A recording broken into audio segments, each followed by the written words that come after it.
네, 재산보험의 이론과 실무, 보험금 지급 절차에 대해서 내용 이어서 알아보도록 하겠습니다. 이제 보험금 지급 절차, 저희가 이제 보험금 지급 절차에 대해서 저번 시간까지 알아봤는데요. 이 네 번째 시간도 이어서 이 보험금 지급 절차 마무리하도록 하겠습니다. 자, 계약자, 피보험자 또는 보험 수익자는 제16조 알릴 의무 위반의 효과 되어 있는데요. 알릴 의무 위반은 다음 시간에 또 알아보겠지만은 계약 전 알릴 의무와 계약 후 알릴 의무라고 하는 두 가지가 있습니다. 이 알릴 의무 위반의 효과 및 제2항의 보험금 지급 사유 조사와 관련하여 의료기관, 국민건강보험공단, 경찰서 등 관공서에 대한 회사의 서면에 의한 조사 요청에 동의하여야 합니다. 다만 정당한 사유 없이 이에 동의하지 않을 경우 사실 확인이 끝날 때까지 회사는 보험금 지급 지연에 따른 이자를 지급하지 않습니다. 라고 해서 아까 드렸던 말씀과 약간 결이 비슷한 얘기인데요. 보험금을 지급하지 않는 게 아니라 늦어진 기간에 대한 지연 이자는 지급하지 않겠다. 이렇게 규정을 하고 있는 겁니다. 그럼 7항 보시면 회사는 제6항의 서면 조사에 대한 동의 요청 시 조사 목적 사용처 등을 명시하고 설명합니다. 라고 되어 있습니다. 이거는 보험회사에서도 당연히 조사는 해야 되겠지만 그 고객 측에게 조사를 요청할 때 아무 설명 없이 그냥 사인하시면 됩니다. 이렇게 얘기하면 안 되겠죠. 그래서 이 서류가 왜 필요한지, 어디에 필요한지, 어떤 목적인지 이런 것들에 대해서 상세하게 설명을 해주고 사인을 받아야 된다. 그런 의도에서 이 7항을 두고 있습니다. 자, 그다음에 이제 만기 환급금 내용을 좀 보도록 할게요.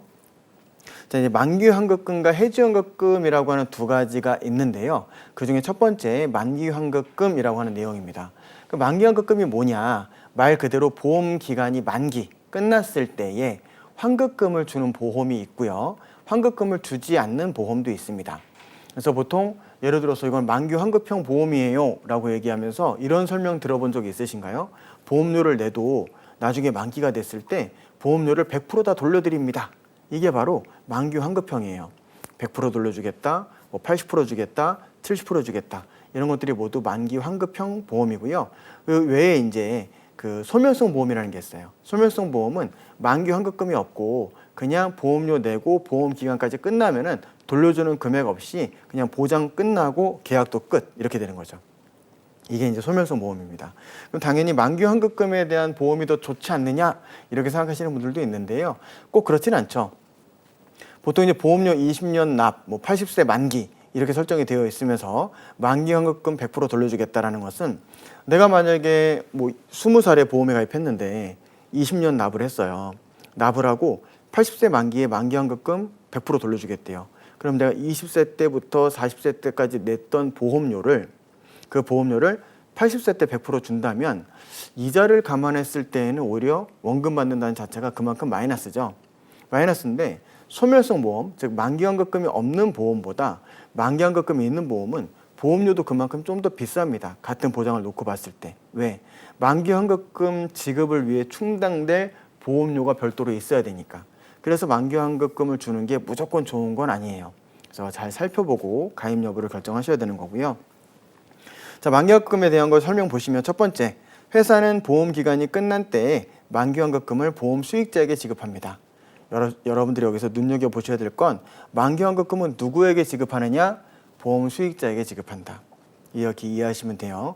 그러면은 왜 이게 여러분들 눈여겨보셔야 되느냐 말씀을 드렸냐면 보통 계약자가 돈을 내죠.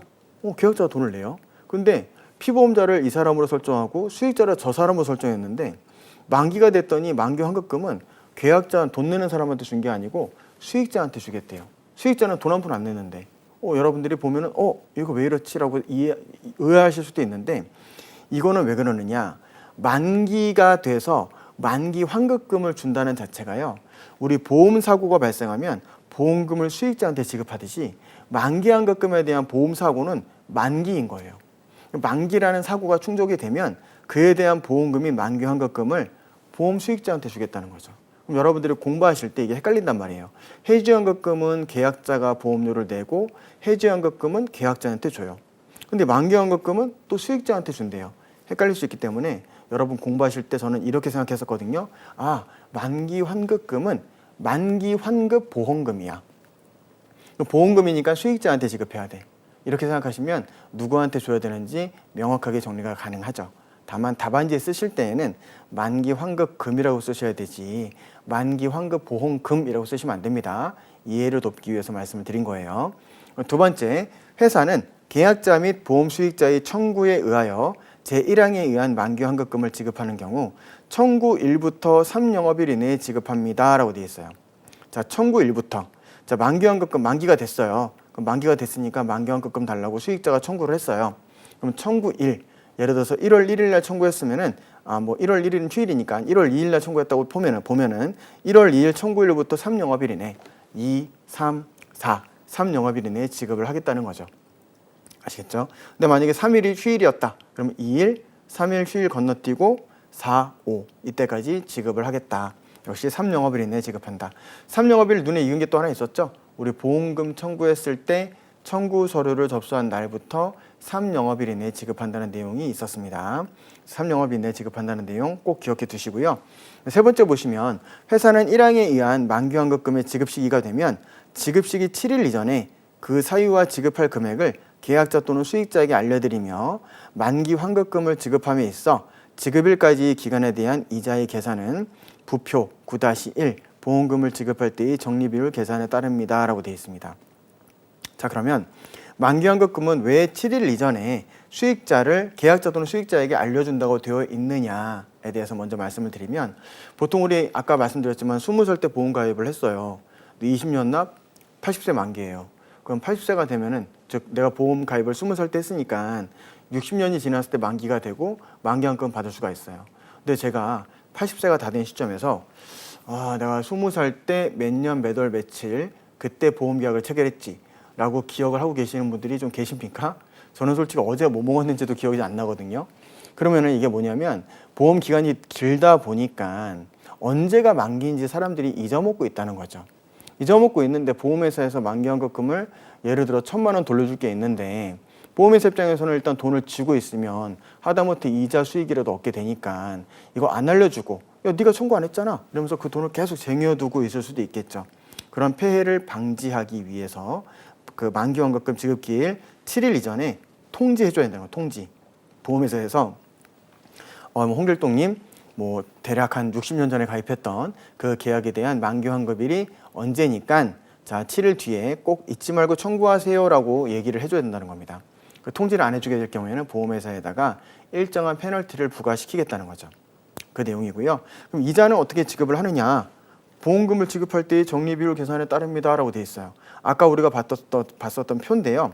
그 표에서 만기 환급금이나 해지 환급금은 아까 그 표가 적용되는 게 아니라 그 표 밑에 별도의 규정이 있습니다. 그 규정은 좀 이따 보도록 하고요. 두 번째, 해지 환급금이 있어요. 자, 해지 환급금 역시 이 약관에 따른 해지 환급금은 보험료 및 책임준비금 산출 방법서에 따라 계산합니다라고 되어 있습니다. 해지 환급금은요. 계약을 쭉 유지하다가 중간에 계약자가 계약을 해지할 수 있겠죠. 해지하게 되면 해지에 따른 환급금을 주는 거예요. 그럼 무슨 환급금이냐라고 여러분들이 생각하실 수도 있는데 간단하게 말씀을 드리면 여러분들이 보통 한 달에 보험료를 10만 원씩 낸다고 치면 자, 그 10만 원은 내가 1월 1일 날 10만 원 냈다. 그럼 1월에 사고가 발생할 걸 대비해서 10만 원을 내는 게 아니라 1월에 사고가 발생할 수도 있고 2월에 사고가 발생할 수도 있고 3월에 사고가 발생할 수도 있고 어쨌든 내가 보험기간이면 10년짜리면은 10년을 유지하면서 사고가 언제 발생할지 모르잖아요.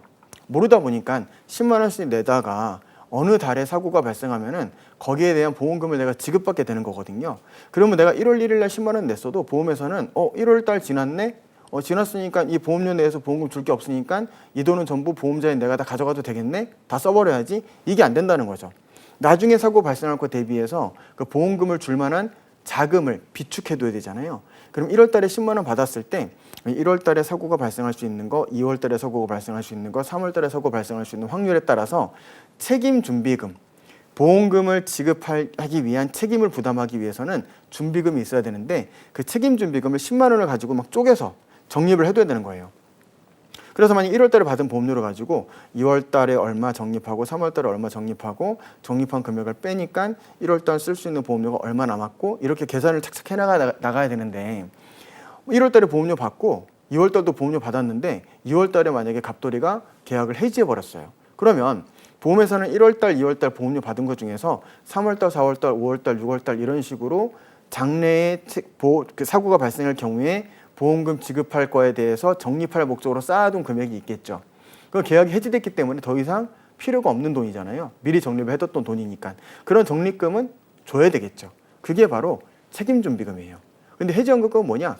책임준비금 안에 있어요. 책임준비금의 범주 안에 해지연금이라는 게 있다고요. 우리 노른자가 있고 흰자가 있듯이 흰자가 책임준비금이면 노른자는 해지연금이에요. 안에 이제 조그맣게 범위가 또 조그맣게 있는 거죠. 그러면 해지연금은 이런 종류라고요. 그러면은 흰자인 책임준비금 안에는 또 뭐가 있느냐? 해지연금 외에도 미상각 신계약비라고 하는 것도 있어요. 예를 들면 내가 10만 원 냈지만 이번 달에 거기서 내 위험에 대한 보험료만 적립하는 게 아니라 내 계약을 유치한 설계사한테 수당도 줬겠죠. 수당도 보통 미리 떼서 준단 말이에요. 사업비도 미리 떼서 가져가고. 그러면 미상각 신계약비. 일단 1월 달에 준 것 중에서 설계사 수당을 뭐 30% 떼가고 3만 원은 보험료 받은 거 10만 원 중에 3만 원은 설계사 수당으로 일단 충족을 하고 나머지는 위험보험료 쪽에 내고 그 다음 달 보험료 받은 것 중에서 또 설계사 수당을 일시불로 준 거 있으니까 그 중에서 또 얼마를 보험회사 가져가고 나머지는 위험보험료 쪽에 내고 그럼 이렇게 적립해 놓은 착착착 카테고리별로 분류한 것 중에서 미상각 신계약비 아직 계약 해지된 시점에서 다음 달에 줬어야 될 어떤 설계사에 대한 수당 목적으로 적립해 놨어야 됐는데 그 적립한 비용에 대해서 설계사 수당을 미리 줘버렸으니까 그거는 고객한테 돌려줄 수가 없겠죠. 그건 빼고, 즉 책임준비금에서 미상각 신계약비는 보통 빼고 주는 걸 우리는 해지연금이다라고 그렇게 대략적인 개념만 잡고 계시면 됩니다. 우리가 뭐 계리파트를 공부하는 거라서 어떤 항목이 빠지는지 세세하게 공부하실 필요는 없고 아 그런 개념이구나 정도만 아시면 돼요.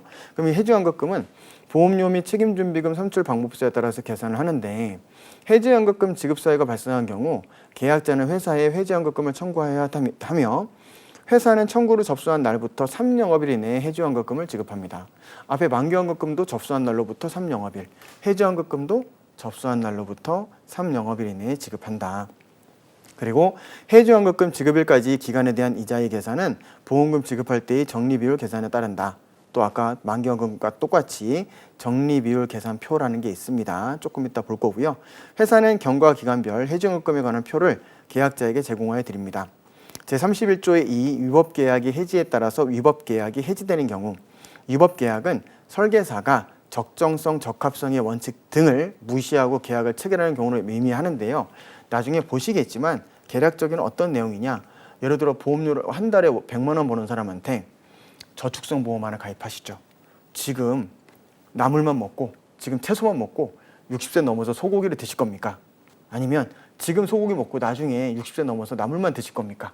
그러면서 월급 100만 원 받는 거에서 저축성 보험료 80만 원 내세요. 그렇게 많이요? 물어봤더니 생각해 보세요. 연봉은 오를 거 아니에요. 그러겠죠? 다음 달 월급 110이 되겠죠? 그럴 수도 있겠네요. 그러면 80 내도 조금씩 나아질 거예요. 지금 좀 허리띠 졸라 매시고 나중에 좀 편하게 사시면 될 거 아닙니까? 라고 얘기를 많이 해요. 그리고 많은 분들이 그 생각하면서 가입을 하고 보통 1년 못 버티죠. 버티기 힘들어요. 왜냐하면 소득이 늘어나면 씀씀이도 늘어나니까요. 그러다 보니까 이렇게 소득 대비해서 과한 상품을 권하는 경우를 우리는 적합성의 원칙에 위배됐다고 합니다. 즉 가입하고자 하는 사람의 상황에 맞게 적합한 상품을 권했어야 됐는데 그러지 못했다는 거죠. 위법계약의 종류, 형태가 여러 가지가 있는데 이런 적합성의 원칙을 위반했을 때에도 위법계약이 되는 거고요. 위법계약에 따라서 계약을 해지할 수 있어요. 계약자가. 그렇게 해지됐을 경우에는 회사가 적립한 해지 당시에 책임준비금을 반환하여 드립니다라고 되어 있어요.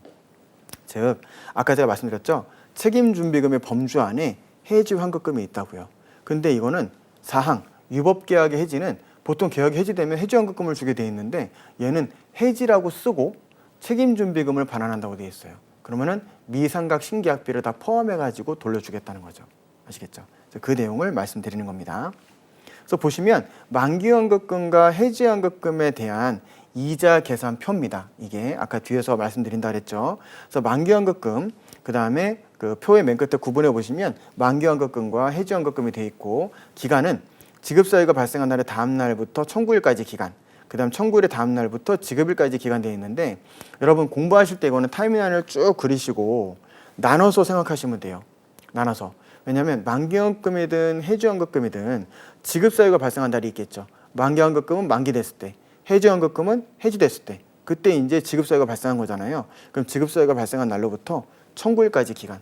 청구일까지 기간을 왜 우리가 나눠두느냐면 만기연금만 경우를 하더라도 만기가 됐는지 안 됐는지 고객이 모르고 있는 경우가 많잖아요. 그럼 만기일이 지났음에도 불구하고 청구를 못하고 있는 경우가 있겠죠.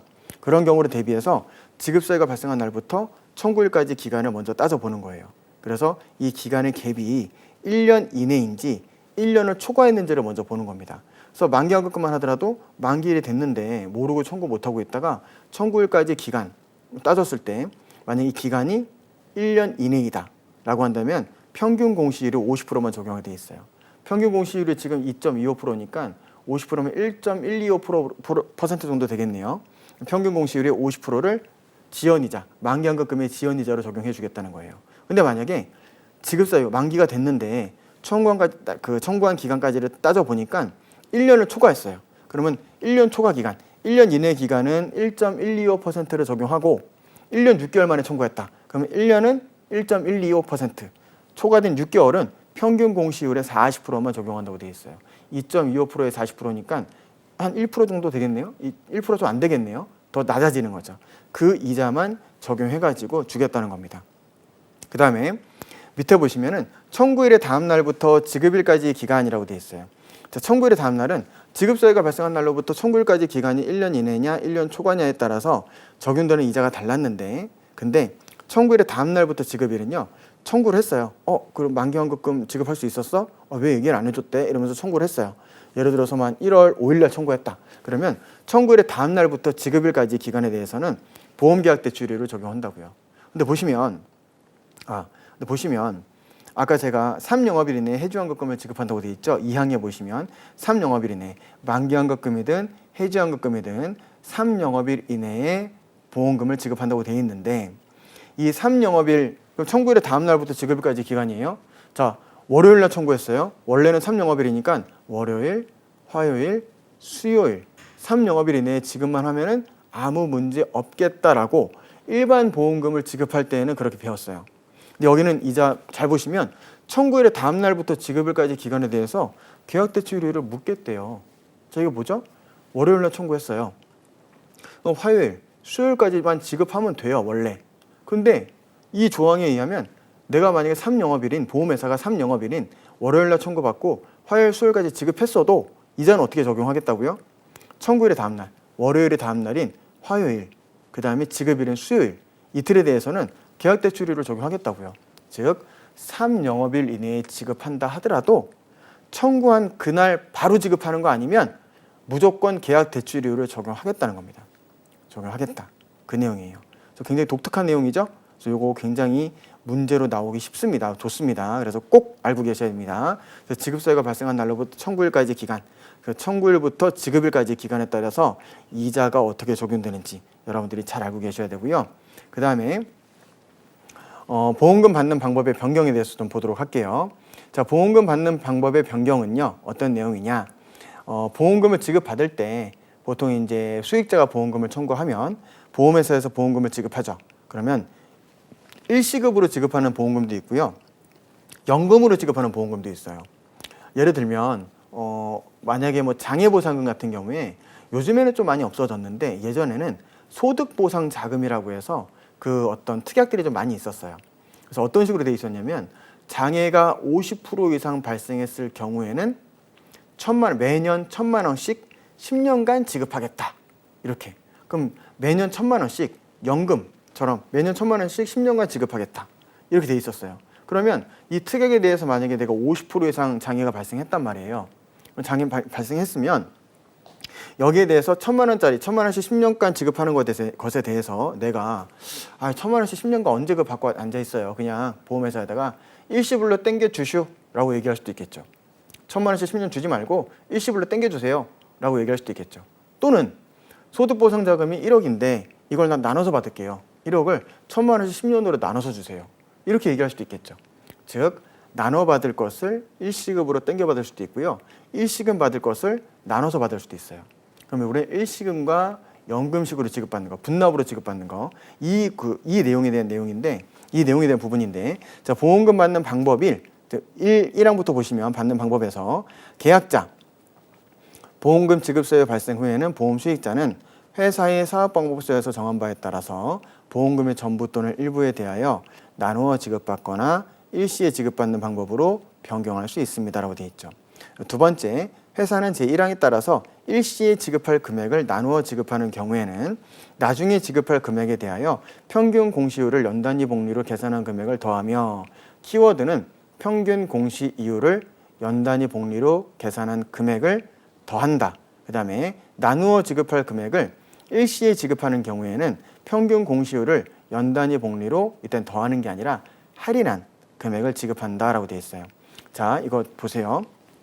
먼저 일시금을 갖다가 나눠서 지급하는 경우에요. 1억을 원래 일시금으로 지급해야 되는데 고객이 보험회사에다가 1,000만 원씩 10년 동안 나눠주세요. 이렇게 얘기했어요. 보험회사 입장에서는 득입니까? 아닙니까?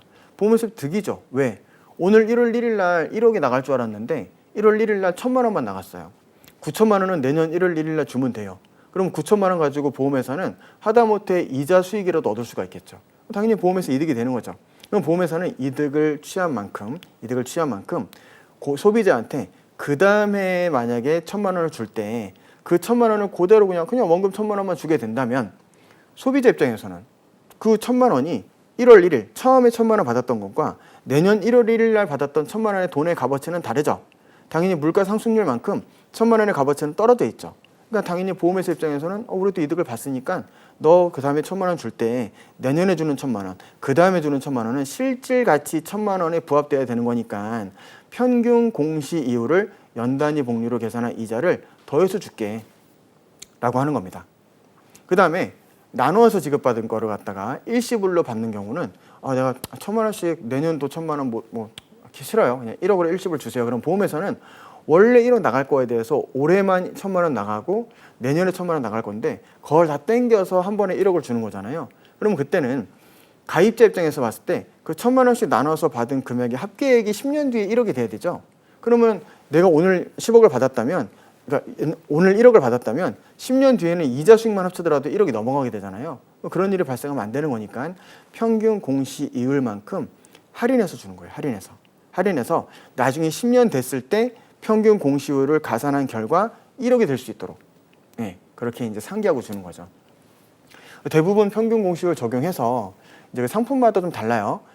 이율을 적용하는 좀 퍼센트가 다르긴 한데 보통 한 1,000만 원짜리 10년 납으로 봤을 때 이걸 갖다가 일시불로 주세요라고 얘기하면 대략 한 20%에서 한 20% 정도 빠지는 것 같아요. 한 7,600, 700 정도 받는 경우가 좀 있더라고요. 그래서 좀 많이 빠지는 편입니다. 근데 어쨌든 이런 식으로 연단위 복리로 할인한 금액을 지급한다라는 겁니다. 그래서 이 조항 자체는 사실 일시금과 나눠서 받을 그 금액에 대해서 그 평균 공시 이율을 적용하느냐 아니면 이자를 적용할 때 보험계약 대출 이율을 적용하느냐 이 부분 중요하고요. 연단위 복리 적용한다는 거, 이 키워드를 여러분들이 꼭 기억해 두시는 게 좋겠습니다. 그럼 주소 변경 통지에 대한 내용이 있어요. 자, 1항 보시면 계약자는 주소 또는 연락처가 변경된 경우에는 지체합식의 변경 내용을 회사에 알려야 됩니다. 주소 변경 통지에 대해서 이렇게 특별히 규정하고 있는 이유는 만약에 계약자가 돈을 안 내고 있어요. 보험료를 안 내고 있으면 알려줘야 되겠죠. 근데 계약자가 만약에 특이하게 핸드폰도 없는 사람이에요. 그럼 주소지에다가 우편을 통해 가지고 알려줘야 되겠죠. 근데 주소지가 만약에 바뀌었으면은 아무리 우편을 날려봤자 그 계약자한테 도달할 수가 없겠죠. 도달 못하게 되면 계약자는 보험료가 안 빠져나가고 있다는 사실도 모르고 있다가 나중에 사고가 나서 보험회사 청구했더니 보험회사가 이사 가셨어요? 네. 아니 그쪽 날렸는데 저희 보험료 안 들어와가지고 계약 해지하겠다고. 그 계약 해지 통보서 날라간 지가 벌써 몇 달 됐는데요. 이런 불상사가 발생할 수 있겠죠. 그래서 계약자는 그런 불이익을 받지 않으려면 주소 변경 사실에 대해서 보험회사에 통지해 줘야 된다는 겁니다. 해줘야 된다는 거고, 제1항에서 정한 대로, 자 2항 볼게요. 제1항에서 정한 대로 계약자 또는 수익자가 변경 내용을 알리지 않은 경우에는 계약자 또는 수익자가 회사에 알린 최종의 주소 또는 연락처로 밑줄 그어놨죠. 등기 우편 등 우편물에 대한 기록이 남는 방법으로 회사가 알린 사항은 일반적으로 도달에 필요한 기간이 지난 때에는 계약자 또는 수익자에게 도달된 것으로 봅니다 라고 되어 있습니다. 즉, 이 주소가 변경됐을 때에는 그 사실을 통지해 줘야 되는데 계약자 또는 수익자가 회사에 알린 최종의 주소 또는 연락처로 등기 우편 등 우편물에 대한 기록이 남는 방법으로 알려주겠다는 겁니다. 왜 그러냐면 계약자가 이사 갔어요. 그래서 보험회사가 보냈는데 우편물이 갔는데 이미 이사 갔으니까 못 받았을 거 아닙니까? 그렇겠죠? 그럼 이 경우에 분쟁이 생길 수 있잖아요. 그러면 이 경우에 이게 우편물에 대해서 내가 받았다 못 받았다에 대해서 분쟁이 생길 경우에는 일반 우편으로 보내면 알 수가 없어요. 도착했는지 안 했는지. 근데 등기 우편으로 보내게 되면 알 수 있죠. 받았는지 안 받았는지. 그래서 밑에 보시면 등기 우편 등 우편물에 대한 기록이 남는 방법으로 보내겠다는 겁니다. 왜? 계약자가 만약에 이사 갔는데 보험회사가 이사 간 사실을 통지받지 못해가지고 모르고 이전 주소지에다 보냈어요. 우리 주소 보냈어. 네가 보험료 안 내서 해지한다고 통지 보냈는데 못 받았어? 아니, 못 받은 거는 네 잘못이지 라고 보험회사 얘기했더니 계약자 이렇게 항변하는 거죠. 아니 나는 우편물 니네들이 보냈다는 걸 입증을 해봐. 입증해서 전 주소지에 보냈어? 나는 전 주소지에 대해서 우편물 간 거에 대해서 전 아파트 살던 아파트 관리사무소 연락 받은 것도 없고 아무것도 없는데? 라고 얘기할 수도 있잖아요. 난 통지를 못 받았으니까 니네가 말한 통지 자체는 무효야. 효력이 없어. 나한테 그런 얘기 하지 마. 라고 항변할 수가 있거든요. 항변할 수 있다 보니까 이때 보험회사는 정확하게 주소지를 알려주지 않았기 때문에 그 전 주소지로 정확하게 통지를 해줬다. 통지했던 방법에 대한 입증은 이거 봐라. 여기 등기 우편물 기록이 있다. 등과 같이 이 입증할 수 있는 방법으로 그 통지를 날려줘야 된다는 겁니다. 그래서 등기 우편 등 우편물에 대한 기록이 남는 방법으로 회사가 알린 사항은 알렸다면 그러면 이제 못 받은 거는 계약자 탓이죠. 계약자가 주소 변경됐을 때 알려줬어야 됐는데 안 알려줬으니까. 그럼 그때 그로 인한 불이익은 네가 부담하게 되는 거다. 이렇게 되는 겁니다. 요즘엔 사실 대부분 휴대폰이 있다 보니까 등기 우편보다는 휴대폰 뭐 깨똑이라든가 뭐 전자우편 이런 것들로 많이 보내고 있죠. 그리고 이 관련돼서 판례가 하나 있었는데요. 이런 게 있었어요. 그 A라는 사람이 주소가 바뀌었어요. 그리고 이제 휴대폰도 있었죠. 근데 이제 그 이사 가고 나서 주소 변경 통지를 안 한 거예요. 그래서 보험회사는 전 주소지에다가 등기 우편을 보냈어요. 보내놓고 보냈는데 보통 도착하면은 한 2, 3일이면 도착하잖아요. 아무리 늦어도. 2, 3일 지났으니까 그때 이후로는 이제 효력이 발생해서 우리는 계약 해지됐어. 라고 이제 생각을 하고 있었죠. 근데 이 계약자가 나중에 항변한 거예요. 야, 니네가 등기 우편 보낸 건 알겠는데 나는 그 전 주소지, 그러니까 주소 바뀐 거에 내가 통지를 못한 건 미안해. 하지만 내 핸드폰이 살아있는데 니네가 나한테 전화해가지고 야, 니네 뭐 등기 보냈더니 제대로 도착 안 한 것 같은데 거기에 대해 주소가 바뀌었니? 라고 물어볼 수 있잖아. 왜 안 물어봤어? 라고 이제 항변한 거죠. 했을 때 법원에서도 맞다. 이런 조항이 있긴 하지만 전화가 있다면 전화해가지고 주소 바뀐 거 있냐? 라고 물어볼 필요가 있지 않냐? 니네가 안 물어봤으니까 거기에 대한 책임은 보험회사 니네가 져라. 라고 해서 사실 약관 조항이 있긴 하지만 이 약관 조항은 이것도 전제로 하는 거예요. 회사가 주소 변경, 그러니까 그 만약에 뭐 보냈는데 반송되어 오거나 하게 되면 그때는 당연히 계약자한테 전화를 해가지고 전화 뭐 어떻게 주소가 바뀌셨어요? 보냈는데 우편물이 반송돼 와서요. 그러니까 여기에 대해서 바뀐 주소지 좀 알려주세요. 이렇게 조금 더 니네가 신경 써가지고 알아봐야 될 필요가 있다. 이렇게 판례가 얘기를 하고 있습니다. 참고 삼아서 알아두시면 좋을 것 같아요. 그다음 이제 보험 수익자의 지정 문제입니다. 자, 보험 수익자를 지정하지 않은 때에는 보험 수익자는 만기환급금의 지급에 대한 1항의 경우는 계약자로 하고 제3조 1호의 경우에는 피보험자의 법정 상속인 같은 조 제2조 2호의 경우는 피보험자로 합니다라고 되어 있는데 자, 보험 수익자를 지정하지 않은 때 자, 보통 계약을 체결할 때 계약자가 계약서 쓰면서 피보험자 저 사람 지정하고 그다음 보험 수익자를 지정해야 되는데 보험 수익자를 미지정하는 경우도 있겠죠. 아예 놔두는 경우에는 어떻게 한다고요? 보험 수익자가 지정되어 있지 않으니까 만기환급금, 원래는 만기환급 보험금이라고 이해를 하시고 만기환급금은 수익자한테 지급된다고 했죠. 근데 이거는 수익자가 아예 지정이 안 돼 있으면 이 경우에도 만기환급금은 계약자가 돈을 냈으니까 계약자한테 주는 거고 그다음 보험금 지급 사유 1호의 경우에 피보험자의 법정 상속인 이건 사망보험금이거든요. 사망보험금은 수익자가 지정이 안 돼 있으니까 피보험자의 법정 상속인에게 게 줘라. 그리고 제2호 및 3호는요. 사망보험금이 아닌 피보험자가 살아있는 경우 입원보험금, 장애보험금, 간병보험금을 얘기하는 건데 피보험자가 살아있으면 피보험자한테 주라는 겁니다. 언제요? 수익자가 따로 지정돼 있지 않으면 피보험자의 부상사고는 피보험자한테 주고 피보험자가 사망했을 때에는 피보험자의 법정 상속인으로 줘라라는 겁니다. 아시겠죠? 자, 그런데 그 외의 경우도 있어요. 자, 보험계약자가 사망했을 경우부터 보시면, 자, 보험계약자가 수익자를 미지정한 상태에서 사망한 경우라고 되어 있습니다. 자, 보험계약자가 수익자는 지정하지 않았어요. 피보험자만 있어요. 이 상태에서 계약자가 사망했어요. 어떻게 되겠습니까? 피보험자가 있으니까, 당연히 피보험자가 살아있으니까 살아있는 상태에서 부상보험금이라든가 뭐 간병보험금 등은 당연히 피보험자가 받게 되는 거고요. 근데 피보험자가 죽었다면, 수익자가 미지정된 상태에서 피보험자가 죽었으니까 피보험자의 법정 상속인이 그 사망보험금을 받게 됩니다. 그 내용이고요. 그래서 지정된 보험 수익자가 없으므로 피보험자를 보험 수익자로 하며 피보험자도 사망한 경우 피보험자의 법정 상속인이 수익자가 된다. 그 다음에 동그라미 2번 보시면 보험 수익자 지정 후 변경권을 행사하기 전에 계약자가 사망한 경우 있습니다. 즉 이거는 어떤 경우냐면 보험계약자가 피보험자하고 보험 수익자를 설정했어요. 그래서 보험 수익자가 지정됐어요. 그 다음에 보험 수익자는 지정한 다음에 사고가 발생하기 전에는 계약자가 수익자를 언제든지 또 변경할 수 있어요. 제로 변경할래, 제로 변경할래, 제로 변경을 이렇게 바꿀 수가 있거든요.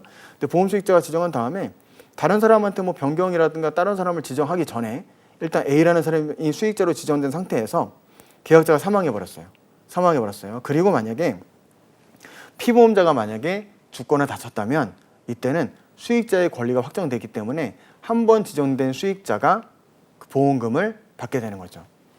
그래서 이 원칙이요. 여러분들 보시면 뭐 공부하다 보면 아시겠지만 이 원칙은 간단해요. 되게 복잡해 보이죠. 약관에서는 되게 복잡하게 나와 있지만 결국은 계약자가 수익자를 아예 미지정한 상태였다면 피보험자 기준으로 피보험자의 상속인 또는 피보험자가 보험금 받는다는 거고요. 계약자가 만약에 한 번이라도 수익자를 지정했다면 그 수익자가 근데 만약 죽어버렸다. 그러면 그 수익자를 기준으로 수익자의 상속인이 보험금을 받게 된다는 거예요. 수익자가 한번 지정됐으면 무조건 수익자 밑으로 내려가요. 근데 수익자 아예 지정이 안 됐으면 피보험자 기준으로 밑으로 내려가요. 이렇게만 이해하시면 이해가 빨라요. 근데 예외적인 경우로 계약자가 죽으면서 나 죽을 경우에는 내 권리를 A가 대신할 수 있도록 해. 즉 계약자의 권리를 누가 대신할 수 있도록 해. 라고 했고 계약자가 죽어버렸어요. 그럼 피보험자가 죽어야 보험사고가 발생하는 건데 아직 보험사고가 발생하지 않았죠? 이 상태에서 만약에 계약자의 승계인인 A라는 사람이 만약에 계약자가 돼버렸다면 그 계약자는 다시 수익자를 지정 또는 변경할 수 있는 권한이 있으니까 보험사고가 발생하기 전에는 언제든지 수익자를 다시 재지정하거나 변경할 수 있어요. 그것만 예외예요. 그럼 보시면 자, 수익자를 지정 후 변경권을 행사하기 전에 계약자가 사망한 경우 아까 말씀드렸죠? 수익자 한번 지정됐잖아요. 그럼 그 수익자의 권리가 확정됐기 때문에 피보험자의 보험금에 대해서는 수익자가 그 보험금을 받게 된다는 거죠. 근데 만약에 계약자가 사망하면서 승계인 누구로 뒀다. 근데 보험사고가 발생하기 전이다. 그러면 그 승계인이 수익자가 뭐 A였어? 나 걔 마음에 안 드는데 B로 바꿀래. 이건 언제든지 가능하다는 거죠. 근데 승계인이 없었다면 이미 수익자가 한번 지정이 됐기 때문에 그 수익자를 기준으로 쭉 내려간다는 겁니다. 그럼 세 번째 이어볼게요.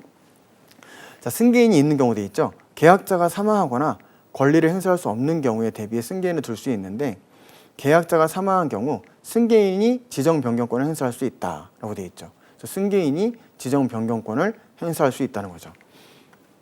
그 다음에 이제 수익자가 사망했을 경우입니다. 자, 수익자가 지정된 후 보험사고 발생 전 사망한 경우가 있어요. 자, 계약자가 수익자를 지정했어요. 근데 보험사고가 발생하기 전에 수익자가 사망했어요.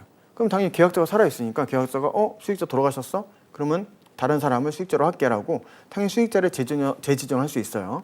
그 다음에 수익자를 재지정하기 전에 계약자가 사망한 경우, 자, 계약자가 있는 상태에서 피보험자 수익자 지정했어요. 수익자가 사망해버렸어요. 근데 계약자가 살아있었죠. 그럼 계약자가 수익자를 다른 사람으로 다시 지정해야 되겠네 라고 지정하러 만약에 보험대리점으로 가다가 보험대리점 앞에서 교통사고 나서 계약자도 죽어버렸어요.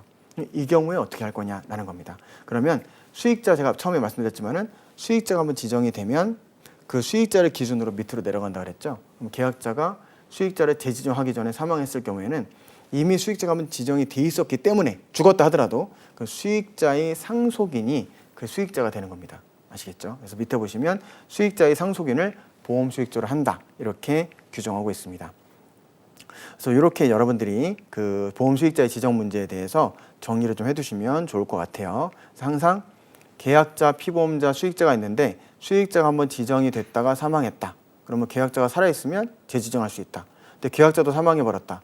그럼 수익자가 한번 좌표가 한번 찍혔기 때문에 수익자 밑으로 상속인으로 수익자가 된다. 근데 수익자를 처음부터 아예 한 번도 뭐 좌표가 찍힌 적이 없다. 그러면 피보험자 기준으로 상속인으로 내려간다. 이렇게 보시면 되겠습니다. 그다음에 이제 법정 상속인이라고 되어 있어요. 법정 상속인은요, 이 상속 순인데요. 사망 시의 상속 순인데 첫 번째는 직계 비속 배우자, 그다음 두 번째는 직계 존속 배우자, 세 번째는 형제 자매, 네 번째는 사촌 이내의 반계 혈족이라고 되어 있어요. 직계 비속은 나를 기준으로 자녀를 얘기해요. 만약에 제가 피보험자잖아요. 근데 제가 사망했으면 저희 자녀들이 일단 먼저 1순위 직계 비속이에요. 그리고 배우자 있으면 배우자까지는 공동 1순위가 돼요. 공동 1순위.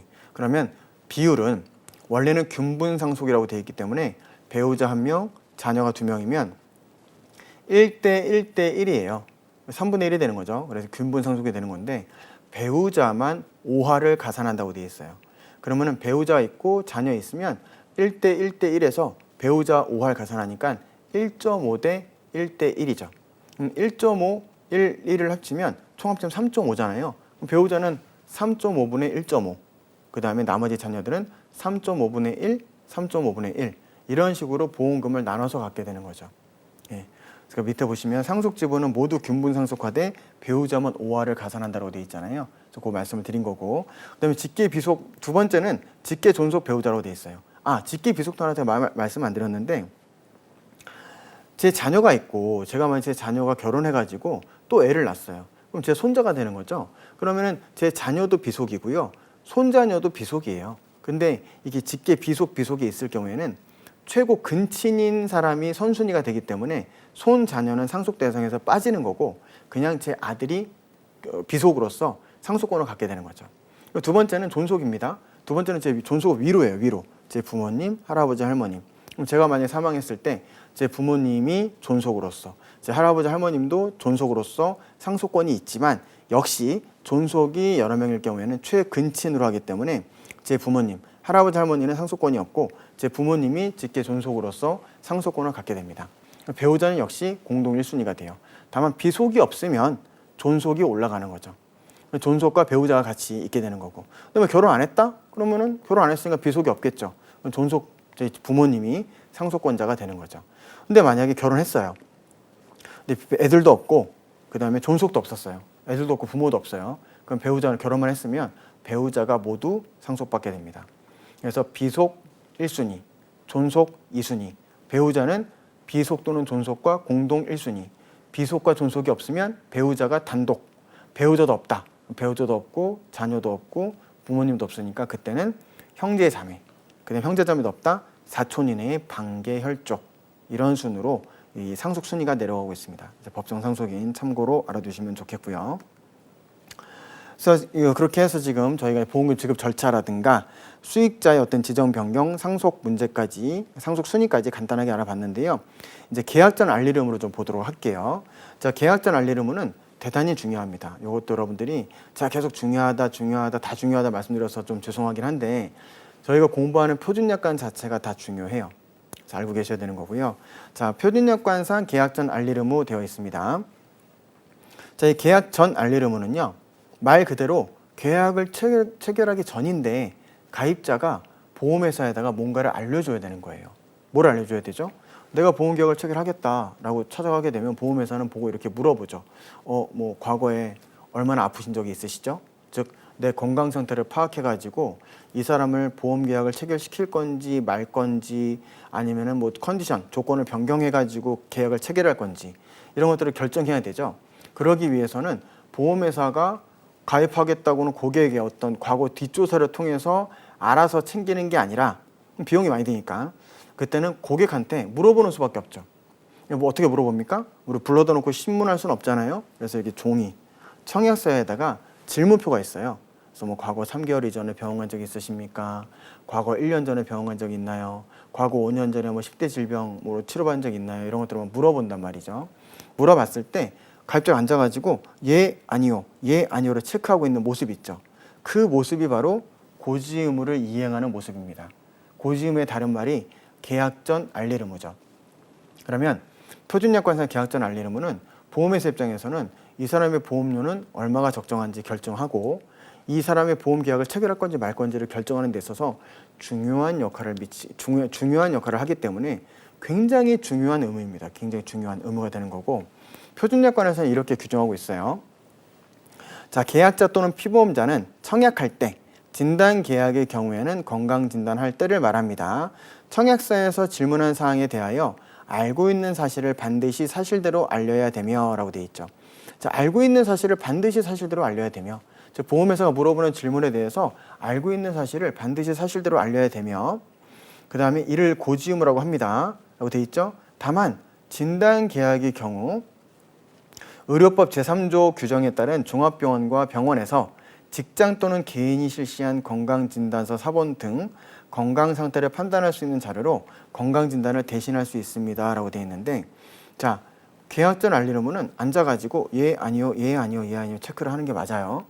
근데 만약에 진단계약의 경우, 제가 저번 시간에 그 표준약관에서 용어의 정의 설명하면서 진단계약 한번 설명을 드렸었는데, 보통 예 아니요 예 아니요 체크하는 거 시키는 거 말고 금액이 굉장히 고액이에요. 막 10억짜리 20억짜리 계약을 체결해야 돼요. 그러면 보험회사 입장에서는 어느 병원에 지정을 해놓을 테니까 그 병원에 가서 직접 건강검진 받아보시고 그 결과에 따라서 우리가 계약을 체결할 건지 말 건지 결정하겠습니다 라고 얘기할 수 있는 게 진단계약이라고 했어요. 그러면 이 진단계약의 경우에는 의료법 제3조에서 그 정한 종합병원과 병원에서 직장 또는 개인이 실시한 건강진단서 사본 등 건강상태를 판단할 수 있는 자료로 건강진단을 대신할 수 있습니다라고 되어 있습니다. 즉, 만약에 홍길동님 금액이 10억짜리라서 너무 고액이라 우리 1월 5일 날 뭐 홍길동 대학병원 가셔가지고 거기서 건강진단 받아보세요. 저희가 예약해놨으니까 그렇게 진단 절차를 거치시게 되면 저희가 검토해가지고 가입 여부를 결정할게요. 왜냐하면 건강진단을 받으셔야 그 자체가 진단계약에 있어서 고지의무를 이행하게 되는 겁니다 라고 얘기했더니 제가 얘기하는 거예요. 1월 5일날 가라고요? 나 1월 3일날 직장 건강검진 받아가지고 결과 나온 게 있는데 라고 얘기하면은 잘 됐네요. 그럼 1월 3일날 받은 건강검진 기록 좀 볼까요? 라고 건강검진 결과를 보게 되면 굳이 이틀 뒤인 1월 5일날 대학병원 가서 비용 들여가면서 건강검진 받을 필요가 없겠죠. 그래서 그런 경우와 같은 경우에는 건강진단서 사본 등 건강상태를 판단할 수 있는 자료로 건강진단을 대신할 수 있다. 그래서 진단계약의 경우에는 근시일 내에 받은 다른 자료가 있으면 그 자료로 대신할 수 있다는 겁니다. 그래서 상법상 계약전 알릴 의무에서 먼저 법률의 내용을 살펴보시면 제651조에서 이렇게 나와 있어요. 보험계약 당시에 보험계약자 또는 피보험자가 고의 또는 중대한 과실, 진한 글씨로 해놨죠. 이런 중요한 사항을 고지하지 아니하거나 부실 고지를 한 때에는 보험자는 그 사실을 안 날로부터 1월 내에 계약을 체결한 날로부터 3년 내에 하나여 계약을 해지할 수 있다. 그러나 보험자가 계약 당시에 그 사실을 알았거나 중과실로 인하여 알지 못한 때에는 그러하지 아니하다. 즉 법에서는 보험계약자 또는 피보험자가 고의 또는 중과실로 중요한 사항을 고지하지 않거나 고지하지 않는 것을 우리는 불고지라고 합니다. 또는 정확하게 고지하지 않는 것, 이거를 우리는 부실고지라고 해요. 예를 들면 고혈압이에요. 혈압 사실을 알리지 않았어요. 그럼 불고지죠. 근데 혈압이 한 180 돼요. 근데 140이라고 얘기했어요. 그럼 이거는 부실고지가 되는 거죠. 이렇게 부실고지를 한 때에는 보험자는 그 사실을 안 날로부터 1월 내에 계약을 체결한 날로부터 3년 내에 보험회사는 최장 계약을 체결한 날로부터 3년 내에 계약을 해지할 수 있는데 그 3년 내의 기간 중에서 가입하고 나서 한 두세 달 있다가 보험금을 청구했는데 조사를 해보니까 마침 고지의무 위반이 나왔어요. 그럼 그때 그 사실을 알게 됐죠? 그럼 3년까지 기다릴 필요도 없이 그 사실을 안 날로부터 1월 내에 계약을 해지할 수 있다고요. 근데 다만 여러분들이 주의하셔야 될 게, 자, 3년이 지났어요. 3년 지나서 보험금을 청구했고 보험회사가 그때서야 막 조사를 해보니까 이제 고지의무 위반 사실을 알게 돼가지고 법에 보니까 그 사실을 안 날로부터 1월 내에 돼 있으니까 3년 지났지만 지나서 나중에 그 사실을 알게 됐으니까 1월 내에 우리는 계약 해지할 수 있어. 이렇게 주장 못해요. 고지의무 위반으로 계약 해지를 주장할 수 있는 기간은 최장 계약 체결일로부터 3년 내예요. 3년 내. 그 결과 고지의무를 위반했어요. 그리고 3년이 지나서 보험금을 청구할 수 있는 사건이 생기게 돼서 보험금을 청구했어요. 그럼 그때 보험회사는 적어도 고지의무 위반을 이유로 계약을 해지하지 못해요. 왜? 최장 기간인 3년이 지났기 때문에. 그렇게 보셔야 됩니다. 계약을 해지할 수 있다. 그러나 보험자가 계약 당시에 그 사실을 알았거나 중과실로 인하여 알지 못한 때에는 그러하지 아니하다. 즉 보험자가 계약할 당시에 고지 의무 위반 사실을 알았거나 또는 중과실로 알지 못한 때에는 그러하지 아니하다라는 거죠. 예를 들어서 가입자가 나 고혈압이 있다는 사실에 대해서 예를 들어서 이런 경우가 있겠죠. 뭐 보험회사에다가 1월 1일 날 보험계약을 체결하면서 고혈압이 있다는 사실을 고지했어요. 보험회사가 심사해가지고 알았어 그럼 혈압은 빼고 나머지는 가입시켜줄게 이렇게 됐어요. 근데 똑같은 보험회사에 정확히 일주일 뒤에 또 보험에 가입하면서 이번엔 고혈압 사실을 얘기하지 않았어요. 그럼 보험회사는 일주일 전에 가입할 때 얘가 고혈압 사실에 대해서 고지했잖아요. 물론 일주일 뒤에 이 가입한 사람이 고지 의무, 고혈압 사실을 고지하지 않은 것은 나빴지만 보험회사가 조금만 신경 썼더라면 고지 의무 위반이 있었다는 사실을 이번에 고지 의무 위반이 있다는 사실을 알 수 있었죠. 왜? 일주일 전에 고혈압 고지했던 내용이 있었으니까. 그럼에도 불구하고 보험회사가 이를 누락하고 그냥 계약을 체결해 줬다. 그럼 두 번째 계약 체결해 놓고 나중에 청구했을 때 너 고혈압 사실 왜 얘기 안 했어? 일주일 전에 다른 계약 체결할 때 얘기했잖아요. 그건 모르겠고 이번 계약은 너 왜 얘기 안 했냐고. 이번 계약 돈 못 줘. 해지할 거야. 라고 얘기 못 한다고요. 중과실로 그 사실을 몰랐으니까. 중과실로. 즉 보험회사 얘가 왜 몰랐어? 조금만 신경 썼으면 알 수 있었는데 왜 그걸 몰랐대? 라고 묻는 거죠. 그래서 이때는 보험회사가 계약을 해지하지 못한다. 그때는 해지하지 못한다라는 거고요. 그다음에 상법제 651조 2에 보면 서면에 의한 질문의 효력이라고 되어 있습니다. 그래서 보험자가 서면으로 질문한 사항은 중요한 사항으로 추정합니다라고 되어 있거든요. 그래서 보통 이제 보험자가 서면으로 질문을 하는 이유는 어떠한 사항이 중요한지 소비자 입장에서 잘 모르죠. 또 보험회사가 다 쫓아다니면서 조사할 수는 없잖아요. 그럼 뭘 어떻게 해야 되죠? 보통 이렇게 청약서에 질문표를 만들어 가지고 3개월 이전에, 1년 이전에, 5년 이전에 직업이 뭐고, 뭐 소득이 어떻게 되고, 운전을 하는지 안 하는지 이런 것도 물어보는 질문표를 만들어 가지고 그 질문을 주는 거죠. 답변해 주세요 이렇게. 그러면 이 보험자가 서면으로 질문해서 주게 되는 이 질문한 사항은 중요한 사항으로 추정한다는 거예요. 근데 고지의무 위반의 요건이 뭐였죠? 보험계약자 또는 피보험자가 고의 또는 중과실로 중요한 사항을 알리지 않으면 고지의무 위반이죠. 즉 그때 이 중요한 사항이 뭐냐 물어봤을 때 보험회사가 질문해 놓고 있는 사항 이거는 중요한 사항으로 추정하겠다고요. 추정. 근데 추정이기 때문에 여기 있는 내용이 무조건 다 중요한 건 아니에요. 대략적으로 중요한 내용으로 추정이 된다는 거죠. 추정은 뭐냐면 일단 중요한 내용으로 봐요. 하지만 반증이 있으면 뒤집어지는 거예요. 추정은. 근데 간주라고 대비되는 용어로 간주가 있는데 간주는 이게 중요한 내용으로 간주한다면 얘는 무조건 중요한 내용이에요. 어떠한 반증이 있어도 얘가 중요한 내용이 아니다 이렇게 볼 수 없는 거죠. 예를 들면 뭐 이러이러한 A라는 요건을 충족하면 사망한 것으로 추정하겠다. 또는 A라는 요건을 충족하면 사망한 것으로 간주하겠다. 이랬을 때 요건이 그 결과가 완전히 달라지는데 사망으로 추정하겠다라고 하게 되면 제가 뭐 이윤석 씨가 A라는 요건을 충족했으니 사망한 것으로 추정하겠습니다. 라고 얘기했는데 추정하기로 한 날 제가 짜잔 나타나면서 저 살아있어요 라고 얘기했어요. 그럼 뭐죠? 반증이 있죠. 반증이 있었으면 추정에 대한 효력은 뒤집어지는 거죠. 그러면 저는 산 사람이 되는 거예요. 근데 만약 A 요건 충족하면 그 유인석 씨는 사망한 것으로 간주할게요. 이러면 간주하겠습니다. 짜잔 저 살아있어요 라고 한다 하더라도 이미 간주가 된 거에 대해서는 살아있는 사람으로 효력을 뒤집을 수가 없고 제가 살아있는 사람이 되려면 여기에 대한 취소 소송을 또 해야 돼요. 별도의 소송을 통해 가지고 뒤집을 수 있어요.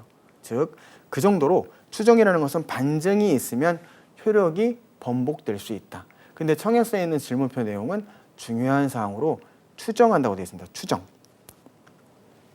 그래서 이제 다시 그 고지의무 당사자로 돌아와 가지고요. 그 추정에 대한 내용은 조금 이따 다시 한번 말씀드리도록 하고, 자 고지의무 당사자 보도록 할게요.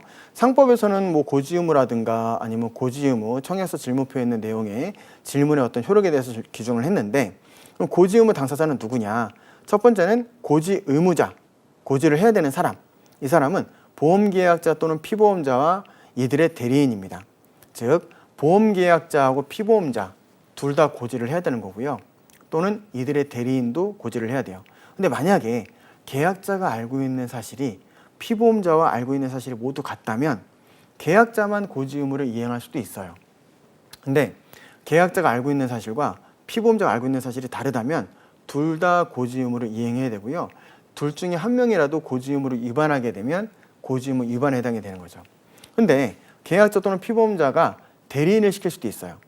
예를 들어서 제가 제 계약을 체결하려고 하는데 바빠서 못 가요. 집사람한테 대신 가서 계약 체결 좀 해줄래? 그리고 혹시 3개월 내에 병원 간 거 물어보면 나 저번에 한번 거기 내과 가가지고 용종이 있다고 진단받은 적 있으니까 그것도 얘기 좀 해줘 라고 얘기를 했단 말이에요. 근데 만약에 대리인이라는 사람이 가가지고 거기에 대해서 얘기를 안 했어요. 얘기하면 혹시 불이익이 있으면 어떡하지? 그래서 용종이 있다는 사실을 얘기를 안 해버렸어요. 그러면 대리인의 고지 의무 위반도 나의 고지 의무 위반이 돼버리는 거예요. 즉 대리인을 앞세워서 고지 의무를 이행할 수 있지만 대리인이 고지 의무를 위반하게 되면 나의 고지 의무 위반으로 귀결되게 되는 거예요. 그래서 대리인도 고지 의무 당사자 포함이 됩니다. 네, 이런 식으로 법원에서 보는 고지 의무 이행 시점과 협회에서 보는 고지 의무 이행 시점은 좀 차이가 있어요. 차이가 있기 때문에 여러분들이 여기에 대해서 접근하실 때에는 법원 기준은 이렇고 협회 기준은 이렇다. 그럼 시험에서는 뭐 나오면 어떻게 되느냐? 시험에서는 그냥 협회에서 말하는 대로 청약 당시에 알고 있는 사실만 제대로 알렸다면 고지 의무 위반은 아니다. 이렇게 여러분들이 정리를 하시면 좋겠습니다. 이렇게 해서 고지 의무 이행 시점까지 알아봤고요. 다음 시간에 또 이어서 고지 의무 알아보도록 하겠습니다. 고생하셨습니다.